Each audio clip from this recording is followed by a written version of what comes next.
सभी भक्तजनों को जय श्री राधे, जय श्री कृष्णा। भक्तजनों, अब मैं आपके सामने सोमवार के व्रत की कथा को लेकर उपस्थित हुआ हूँ।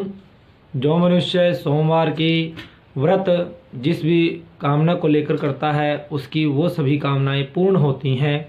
विशेषकर जो जिनका विवाह नहीं होता या विवाह में किसी भी प्रकार से कोई भी अड़चन, कोई भी कठिनाई आती है, मुसीबत आती है, तो उन मनुष्यों की बाधाएं इस सोमवार के व्रत के द्वारा दूर हो जाती है। तो सभी इसकी कथा का और इसकी विधि का श्रवण करेंगे। बोलो शिव शंकर महाराज की जय। सोमवार का व्रत सबसे पहले विधि बताते हैं। सोमवार का व्रत साधारणतः दिन के तीसरे पहर तक होता है। व्रत में फलाहार या पारण का कोई खास नियम नहीं है, किंतु यह आवश्यक है कि दिन रात में केवल एक समय भोजन करें। सोमवार के व्रत में शिवजी पार्वती का पूजन करना चाहिए। सोमवार के व्रत 3 प्रकार के होते हैं। एक साधारण प्रति सोमवार, जो प्रति सोमवार व्रत किए जाते हैं। सौम्य प्रदोष, जो त्रयोदशी में व्रत किया जाता है। और 16 सोमवार विधि, तीनों एक जैसी ही हैं। शिव पूजन के पश्चात कथा सुननी चाहिए। प्रदोष व्रत, 16 सोमवार, प्रति सोमवार कथा तीनों की अलग अलग है, जो आगे इस प्रकार है। कथा। एक बहुत धनवान साहूकार था, जिसके घर धन आदि किसी प्रकार की कोई कमी नहीं थी, परंतु उसको एक दुख था, उसको कोई पुत्र नहीं था। वह इसी चिंता में दिन रात रहता था। वह पुत्र की कामना के लिए प्रति सोमवार को शिवजी का व्रत और पूजन किया करता था तथा सायंकाल को शिव मंदिर में जाकर शिवजी के श्री विग्रह के सामने दीपक जलाया करता था। उसके इस भक्ति भाव को देखकर एक समय श्री पार्वती जी ने शिवजी महाराज से कहा कि हे महाराज, यह साहूकार आपका अनन्य भक्त है और सदैव आपका व्रत और पूजन बड़ी श्रद्धा से करता है। इसकी मनोकामना पूर्ण करनी चाहिए। शिवजी ने कहा, हे पार्वती, यह संसार कर्म क्षेत्र है। जैसे किसान खेत में जैसा बीज बोता है वैसा ही फल काटता है, उसी तरह इस संसार में प्राणी जैसा कर्म करता है वैसा ही फल भोगता है। पार्वती जी ने अत्यंत आग्रह से कहा, महाराज, जब यह आपका अनन्य भक्त है और इसको अगर किसी प्रकार का दुख है तो उसको अवश्य दूर करना चाहिए, क्योंकि आप सदैव अपने भक्तों पर दयालु होते हैं और उनके दुखों को दूर करते हैं। यदि आप ऐसा नहीं करेंगे तो मनुष्य आपकी सेवा और व्रत क्यों करेंगे। पार्वती का ऐसा आग्रह देख शिवजी महाराज कहने लगे, हे पार्वती, इसके कोई पुत्र नहीं है। इसी चिंता में यह अति दुखित रहता है। इसके भाग्य में पुत्र न होने पर भी मैं इसको पुत्र की प्राप्ति का वर देता हूँ, परंतु यह पुत्र केवल 12 वर्ष तक जीवित रहेगा। इसके पश्चात वह मृत्यु को प्राप्त हो जाएगा। इससे अधिक मैं और कुछ इसके लिए नहीं कर सकता। यह सब बातें साहूकार सुन रहा था। इससे उसको न कुछ प्रसन्नता हुई न ही कुछ दुख हुआ। वह पहले जैसा ही शिवजी महाराज का व्रत और पूजन करता रहा। कुछ काल व्यतीत हो जाने पर साहूकार की स्त्री गर्भवती हुई और 10वें महीने में उसके गर्भ से अति सुंदर पुत्र की प्राप्ति हुई।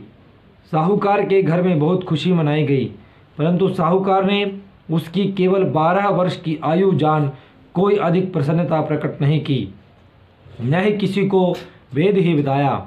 जब वह बालक 11 वर्ष का हो गया तो उस बालक की माता ने उसके पिता से विवाह आदि के लिए कहा, तो वह साहूकार कहने लगा कि अभी मैं इसका विवाह नहीं करूँगा, अपने पुत्र को काशी जी पढ़ने के लिए भेजूँगा। फिर साहूकार ने अपने साले अर्थात बालक के मामा को बुला उसको बहुत सा धन देकर कहा, तुम इस बालक को काशी जी पढ़ने के लिए ले जाओ और रास्ते में जिस स्थान पर भी जाओ यज्ञ करते और ब्राह्मणों को भोजन कराते जाओ। वह दोनों मामा भांजे यज्ञ करते और ब्राह्मणों को भोजन कराते जा रहे थे। रास्ते में उनको एक शहर पड़ा। उस शहर में राजा की कन्या का विवाह था। दूसरे राजा का लड़का जो विवाह कराने के लिए बारात लेकर आया था वह एक आंख से काना था।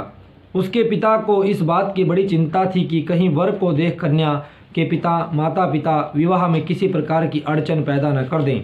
इस कारण जब उसने अति सुंदर सेठ के लड़के को देखा तो उसने मन में विचार किया कि क्यों न दरवाजे के समय इस लड़के से वर का काम चलाया जाए। ऐसा विचार कर वर के पिता ने उस लड़के और मामा से बात की तो वे राजी हो गए। फिर उस लड़के को वर के कपड़े पहना तथा घोड़ी पर चढ़ा दरवाजे पर ले गए और सब कार्य प्रसन्नता से पूर्ण हो गया। फिर वर के पिता ने सोचा कि यदि विवाह कार्य भी इसी लड़के से करा लिया जाए तो क्या बुराई है। ऐसा विचार कर लड़के और उसके मामा से कहा, यदि आप फेरों का और कन्यादान के काम भी करा दे तो आपकी बड़ी कृपा होगी। मैं इसके बदले में आपको बहुत सा धन दूंगा। उन्होंने स्वीकार कर लिया। विवाह कार्य भी बहुत अच्छी तरह से संपन्न हो गया। परंतु जिस समय लड़का जाने लगा तो उसने राजकुमारी की चुंदड़ी के पल्ले पर लिखा कि तेरा विवाह तो मेरे साथ हुआ है, परंतु जिस राजकुमार के साथ तुमको भेजेंगे वह एक आंख से काना है। मैं काशी जी पढ़ने जा रहा हूँ। लड़के के जाने के पश्चात राजकुमारी ने जब अपनी चुंदड़ी पर ऐसा लिखा हुआ पाया तो उसने राजकुमार के साथ जाने से मना कर दिया और कहा कि यह मेरा पति नहीं है, मेरा विवाह इसके साथ नहीं हुआ, वह तो काशी जी पढ़ने गया है। राजकुमारी के माता पिता ने अपनी कन्या को विदा नहीं किया और बारात वापस चली गई। उधर सेठ का लड़का और उसका मामा काशी जी पहुंच गए। वहां जाकर उन्होंने यज्ञ करना और लड़के ने पढ़ना शुरू कर दिया। जब लड़के की आयु 12 साल की हो गई उस दिन उन्होंने यज्ञ रचा रखा था कि लड़के ने अपने मामा से कहा, मामा जी आज मेरी तबीयत ठीक नहीं। मामा ने कहा, अंदर जाकर सो जाओ। लड़का अंदर जाकर सो गया और थोड़ी देर में उसके प्राण निकल गए। जब उसके मामा ने आकर देखा तो वह मुर्दा पड़ा है। उसको बड़ा दुख हुआ और उसने सोचा कि अगर मैं अभी रोना पीटना मचा दूंगा तो यज्ञ का कार्य अधूरा रह जाएगा। अतः उसने जल्दी से यज्ञ का कार्य समाप्त कर ब्राह्मणों को जाने के बाद रोना पीटना आरंभ कर दिया। संयोगवश उसी समय शिव पार्वती जी उधर से जा रहे थे। जब उन्होंने जोर जोर से रोने की आवाज़ सुनी तो पार्वती जी कहने लगीं, महाराज कोई दुखिया रो रहा है, इसके कष्ट को दूर कीजिए। जब शिव पार्वती ने पास जाकर देखा तो वहाँ एक लड़का मुर्दा पड़ा था। पार्वती जी कहने लगी, महाराज यह तो उसी सेठ का लड़का है जो आपके वरदान से हुआ था। शिवजी कहने लगे, हे पार्वती इसकी आयु इतनी थी सो भोग चुका। तब पार्वती ने कहा, महाराज इस बालक को और आयु दो, नहीं तो इसके माता पिता तड़प तड़प कर मर जाएंगे। पार्वती जी के बार बार आग्रह करने पर शिवजी ने उसको जीवन वरदान दिया और शिवजी महाराज की कृपा से लड़का जीवित हो गया। शिव पार्वती जी कैलाश चले गए। वह लड़का और मामा उसी प्रकार यज्ञ करते तथा ब्राह्मणों को भोजन कराते अपने घर की ओर चल पड़े। रास्ते में उसी शहर में आए जहाँ उसका विवाह हुआ था। वहाँ पर आकर उन्होंने यज्ञ आरंभ कर दिया तो उस लड़के के ससुर ने उसको पहचान लिया और अपने महल में ले जाकर उसकी बड़ी खातिर की। साथ ही बहुत दास दासियों सहित आदरपूर्वक लड़की और जमाई को विदा किया। जब वे अपने शहर के निकट आए तो मामा ने कहा, मैं पहले घर जाकर खबर देता हूँ। जब उस लड़के का मामा घर पहुँचा तो लड़के के माता पिता घर की छत पर बैठे थे और प्रण कर रखा था कि यदि हमारा पुत्र सकुशल लौट आया तो हम राजी खुशी नीचे आ जाएंगे, नहीं तो छत से गिरकर प्राण दे देंगे। इतने में उस लड़के के मामा ने आकर समाचार दिया कि आपका पुत्र आ गया है। उनको विश्वास नहीं हुआ। उसके मामा ने शपथ पूर्वक कहा कि आपका पुत्र अपनी स्त्री के साथ बहुत सारा धन लेकर आया है। तो सेठ ने आनंद के साथ उसका स्वागत किया और बड़ी प्रसन्नता के साथ रहने लगे। इसी प्रकार जो भी कोई सोमवार के व्रत को धारण करता है, कथा को पढ़ता है, सुनता है, उसकी समस्त मनोकामनाएं पूर्ण होती है। बोलो शंकर भगवान की जय।